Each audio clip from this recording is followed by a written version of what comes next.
Friends ఇంట్లో పాలు గరం చేసేటప్పుడు మనం కొద్దిగా మర్చిపోయినా అంటే పాలు గరం స్టవ్ మీద పెట్టేసి మనం వేరే పని చేసుకున్నా మొబైల్‌లో మునిగిపోయినా గానీ చిన్న మిస్టేక్ అయినా పాలు పొంగిపోయి ఖరాబ్ అయిపోతది.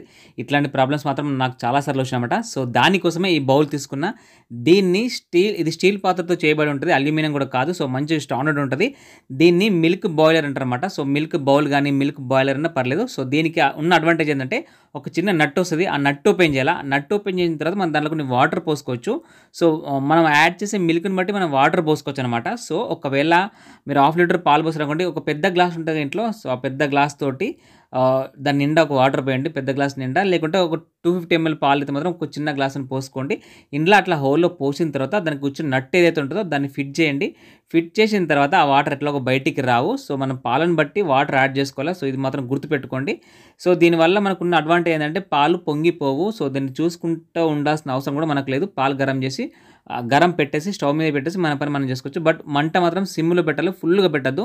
సో, ఫుల్‌గా పెడితే ఏమైతాయంటే సో, వాటర్ ఏవైతే పోసినామో అవి బలవంతంగా బయటకొచ్చేస్తాయన్నమాట ఆవిరి రూపంలో. అట్లా కాకుండా జస్ట్ సిమ్‌లో పెట్టాలి. సిమ్‌లో పెట్టి చూసుకుండాలి. కరెక్ట్‌గా ఒక 5 నిమిషాల తర్వాత ఆల్మోస్ట్ 5 మినిట్స్ తర్వాత మనకి ఒక విజిల్ సౌండ్ వస్తది. దీనికున్న అడ్వాంటేజ్ అదనమాట.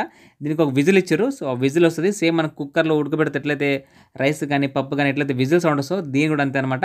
సో, మనకు విజిల్ సౌండ్ వచ్చినప్పుడు మనకు అర్థం చేసుకోవాలి పాలు ఆల్మోస్ట్ గరం అయిపోయినాయని చెప్పేసి. ఇట్లా విజిల్ వస్తది. విజిల్‌తో పాటు సౌండ్ వస్తది.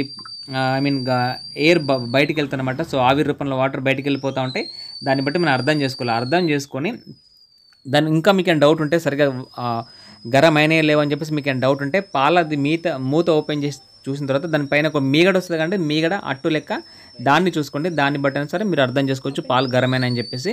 దీనివల్ల మనకున్న అడ్వాంటేజ్ ఏందంటే మనం పాలు గరం పెట్టి టెన్షన్ పడకుండా ఉండకుండా మనం మన పని చేసుకోవచ్చు. విజిల్ సౌండ్ రాగానే దగ్గరికొచ్చి స్టవ్ బంద్ చేసుకుంటే సరిపోతదనమాట. ఓకేనా? ఎందుకంటే మా ఇంట్లో చాలా సార్లు పాలు గరం చేసేటప్పుడు ఇట్లా చాలా సార్లు పాలు నేను కింద పడేసుకున్నా. సో, అందుకని ఈ బౌల్ తీసుకొచ్చిన. సో, మీలో ఎవరైనా సరే ఫ్యామిలీలో ఉండే లేడీస్ అయినా, జెంట్స్ అయినా ఎవరైనా సరే సో, మీ ఇంట్లో వాళ్ళకి తెచ్చిపెట్టండి. సో, వాళ్ళకి కూడా టెన్షన్ ఉండదు. పాలు ఈజీగా గరం చేసుకుంటూ వాళ్ళ పని వాళ్ళు చేసుకుంటారు. సో, దీనివల్ల ఉన్న అడ్వాంటేజ్ ఏంటంటే మనకు ఆ విజిల్ సౌండ్ రాగానే మనం గుర్తుపెట్టి బంద్ చేసుకుంటే సరిపోతది. ఓకేనా? Thank you.